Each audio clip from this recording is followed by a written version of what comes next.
hindi sila. Tama nila eh. Yes or no? Yes. Yes, because guys, their body system cannot adapt for the high heat. You know, our needs are experiencing are common for birds. Pag sinabi natin birds, madali po sila mapasok. Why? It is because their thermal regulation, guys, is being affected already.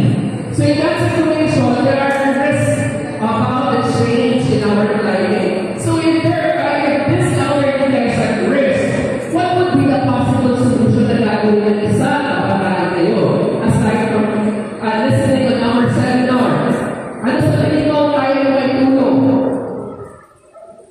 Yes po. Hindi mo, aside from nila, sige, yes, ano? May lolo, may lola?